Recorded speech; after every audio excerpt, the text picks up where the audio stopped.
Welcome to part 4. Now I'd say we're getting well into the nitty-gritty of the foods and nutrition aspect of our presentation. So the keys to tipping the metabolic seesaw in your favor nutritionally look like this. 1. A foundation natural food diet. 2. Core nutrient supplements. And 3. Specialized nutritional and botanical supplementation. This we've discussed, are discussing, and will be moving into in a lot of detail as we go further along. When it comes to foundation natural food diet, let's look again at the term superfoods. Superfoods would be defined as foods that provide deep, powerful, restorative nourishment. This is a highly subjective term, mostly used and overused to promote the terrific health benefits of many natural foods. Lists vary dramatically.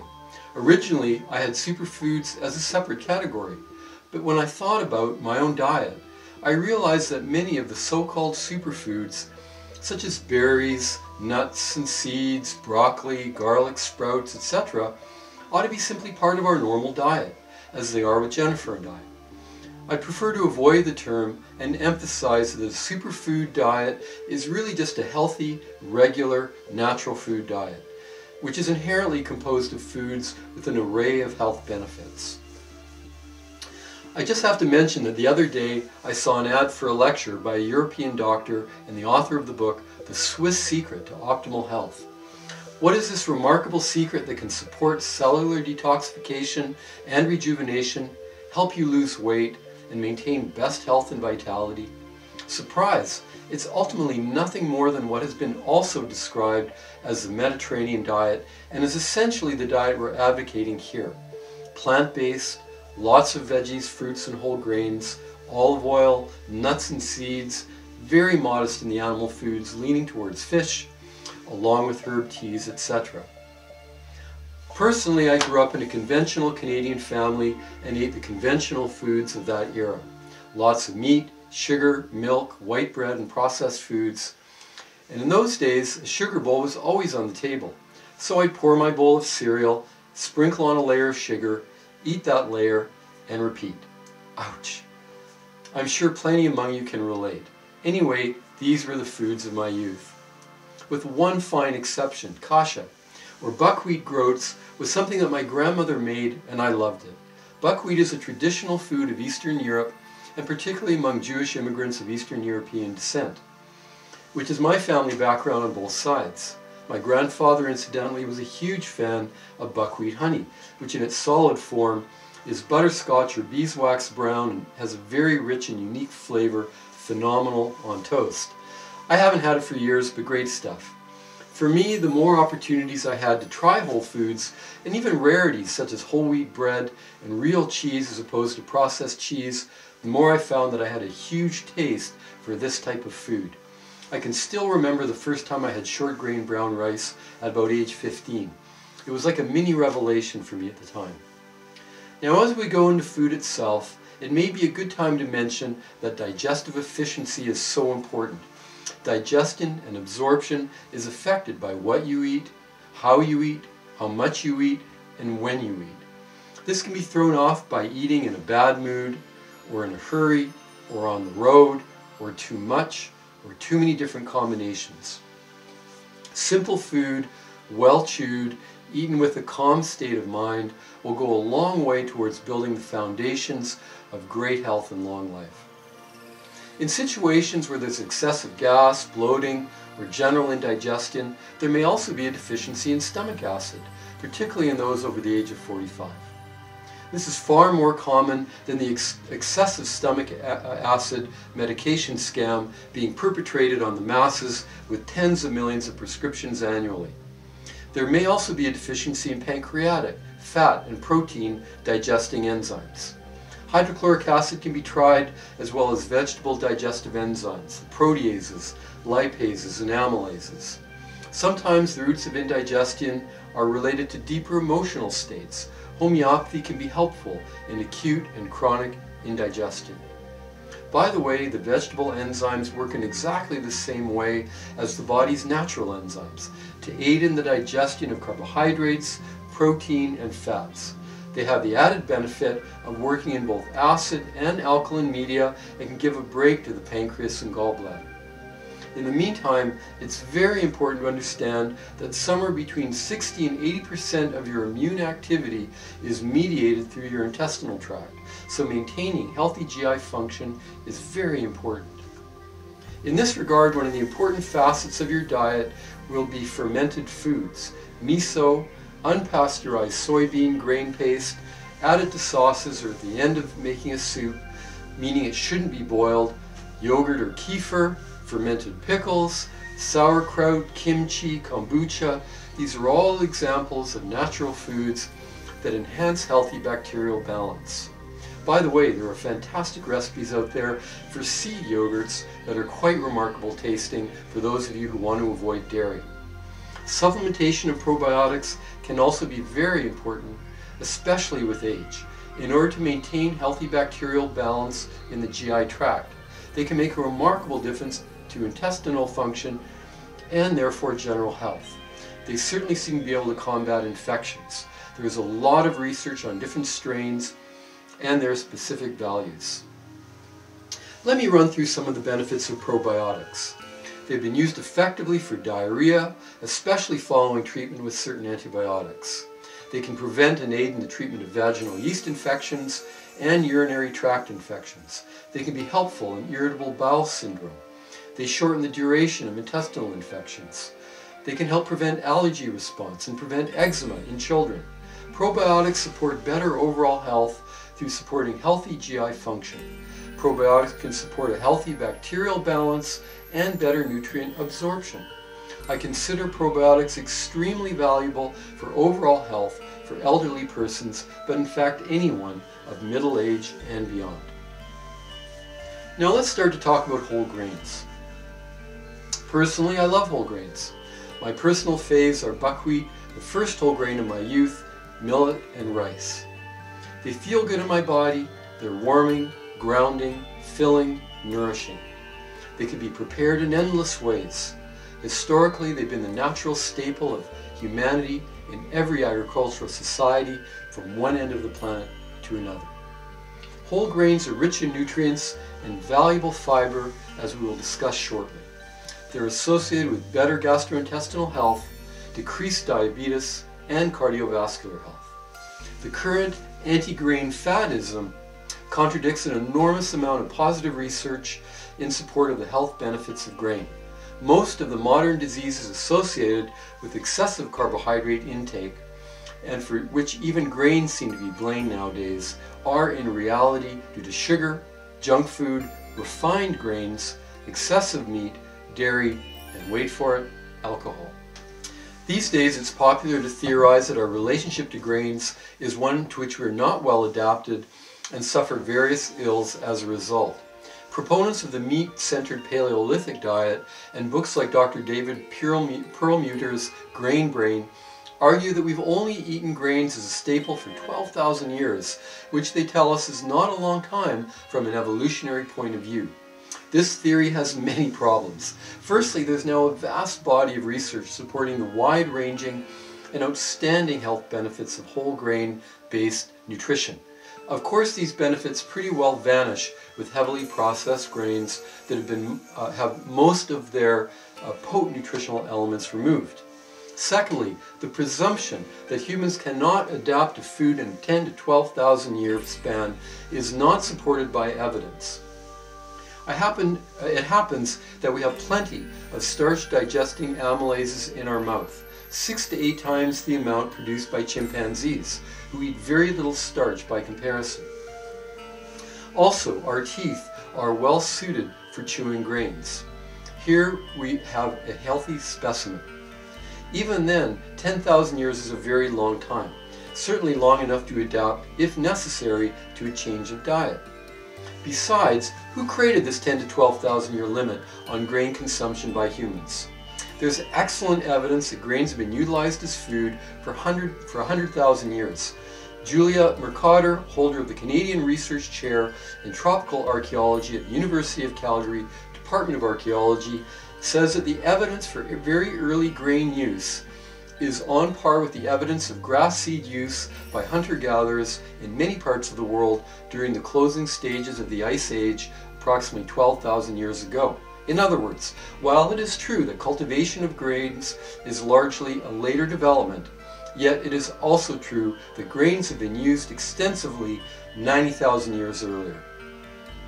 Now, all that aside, let's talk about grains. There are basically two categories. Grass grains such as barley, wheat, rye, corn, oats, rice, teff, and wheat relatives or early wheat forms such as kamut, spelt, farro, einkorn, emmer, and triticale, etc. Then there are the pseudo-grains like amaranth, quinoa, millet, buckwheat, etc. These pseudo-grains are gaining in popularity due to their rich nutrition, high protein content, easy digestibility, and low allergenicity. Quinoa particularly has seen a remarkable surge in production. Yet of all of these grains, quinoa is probably the most bland in flavor. I guess that's why it's achieved wide cultural acceptance in the last decade.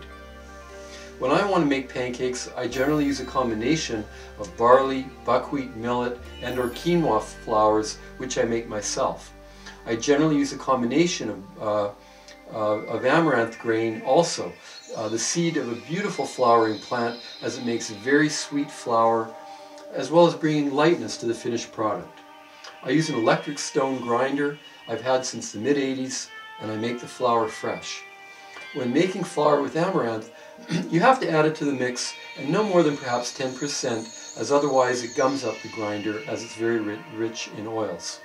However, if you're just purchasing the flours, I'd go with a higher percentage. You can also use a coffee grinder for amaranth. Is there a downside to grains? Careful observation reveals that we do indeed live in a yin-yang universe. It's a matter of principle that all things exist with a back and a front, with top and bottom, with upside and downside.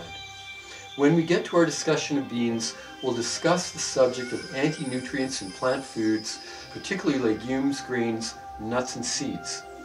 There is much to be said about the preparation and use of whole grains, and that may occur in a later presentation. But for now, suffice it to say that the most health-supporting diets will include organic whole grains as the foundations of your daily diet. All in all, the great health benefits that are derived from whole grains are unfortunately removed when we turn to white rice and white flour, which are still used very extensively. Certainly everyone must realize that refined wheat or rice do not offer anything approaching the nutrient values of whole grains. Refined grains provide energy, it is true, but they also raise blood sugar more rapidly and offer very little in the way of nutrition beyond carbohydrate, in other words, pure calories. One way to transition for those who've been used to refined rice for themselves or their family is to go half and half with long grain brown rice and white rice. This adds a lot of flavor and nutrient value. A lot of complaint regarding grain is centered on wheat, but unfortunately generalized to grains as a whole or other grass grains such as oats, rice, and barley. Wheat is, in some measure, a special case. A lot of people do react to it in various ways, and it's remarkable how often people report diverse health improvements when they eat much less often or not at all. However, those that have celiac or true gluten allergy are really quite few. So why are so many people reacting to wheat? Could it be the intensive hybridization that has led to new forms of wheat quite different than even 2 generations ago? Has this increased the allergenicity of wheat? Well, there is some evidence that modern hybrids are richer in wheat lectins, a mild plant toxin. This can irritate the gut, causing inflammation and altering intestinal permeability, otherwise known as leaky gut syndrome, which can lead to greater reactivity to food, proteins, and other immune changes. So this is one factor, an increase in toxic wheat proteins.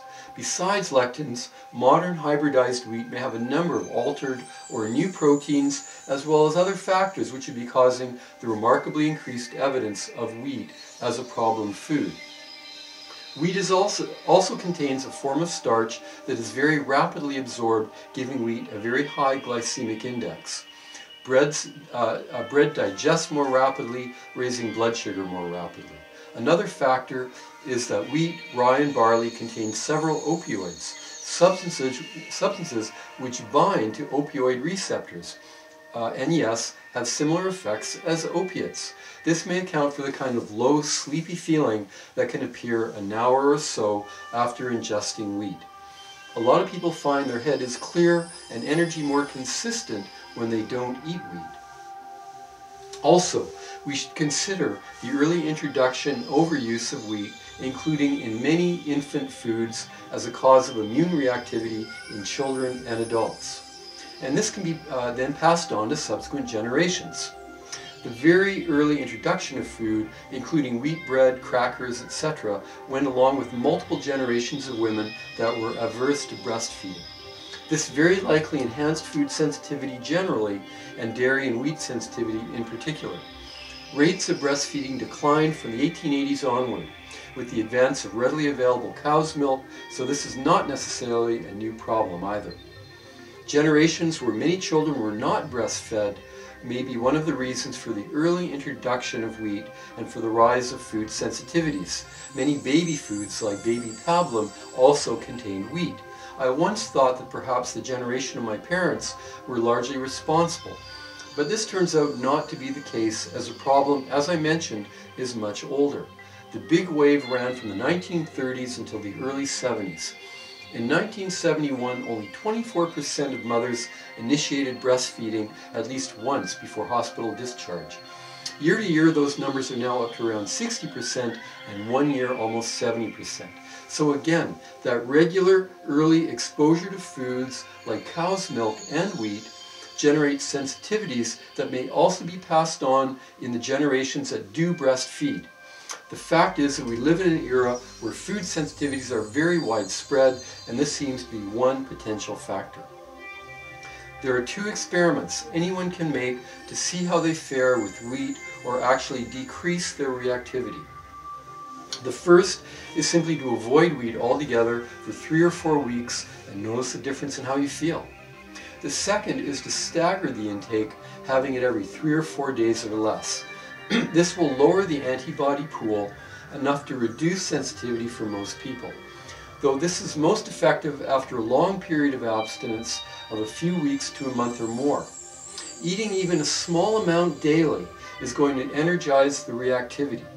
Our body receptors are far more sensitive than we give them credit, and a small amount of anything that's taken on a regular basis is going to trigger a systemic response. So better to have wheat no more than every 4 or 5 days if it's deemed necessary to remove it from the diet to some extent, or unnecessary to remove it as altogether.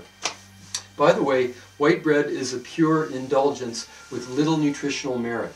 Even fluffy whole wheat is often white flour with the bran and germ added back. One of the possible cures for our hurting relationship with wheat is to slow down the process of how we create bread. This impacts many of the less desirable features of bread, whatever grain is used. Bread production often involves nowadays rapid rising yeast and the addition of various other conditioners, and no opportunity for the bread to go through the transformations that a slower process of souring and more traditional yeast would bring to the gluten or wheat protein. Active yeasts break down the phytates that bind minerals, and souring bacteria does this as well and increases mineral bioavailability. There's another interesting approach to altering the nature of the grain. These have appeared under the name of Essene bread or manna bread. The idea here is that the grain is sprouted quite substantially and then mashed into a loaf and slow baked. This altogether changes the nature of the proteins and the sugars in the grain. What comes out is a very sweet brown loaf of irresistible flavor. It is also very high in natural sugars from the sprouting and the baking process, so high that it's exceptionally moist and tasty, and a little self-discipline with this one is a good idea because it can really raise your blood sugar. So slowing down the whole processing of grain via soaking, sprouting, fermenting, this is a great idea that pretty much solves the issue of anti-nutrients like phytates and may also help us develop a more positive relationship to the nutritionally wonderful grass grains like wheat, rye, etc. Now let's discuss fiber. As we hear a lot about fiber, and I'd like you to understand it, mainly because it's one of the most important factors in trying to explain why it is so important to have a plant-based, plant-centered diet. Now I'm going to get a little wordy and a little technical, but this is really worth reviewing and will impress and surprise you if you aren't familiar with this information. Plant foods are very rich, generally rich in polysaccharides, which are structurally similar and of two basic types. First are the starches, which are structurally similar but have a different bond between the sugar units in the polysaccharide chain. This bond is easily dissolved, making starch quite soluble and allowing the sugar units to go to work as energy. Think of potatoes. Potatoes are very rich in starch. Starch is essentially a storage sugar. Glycogen, the body's storage form of glucose, is also technically a starch. Then there are the non-starch polysaccharides. While there are essentially only two starches, there are many non-starch polysaccharides, and their health benefits are quite remarkable. The non-starch polysaccharides are termed soluble and insoluble. When water is added to food, the soluble fiber thickens and becomes gel-like.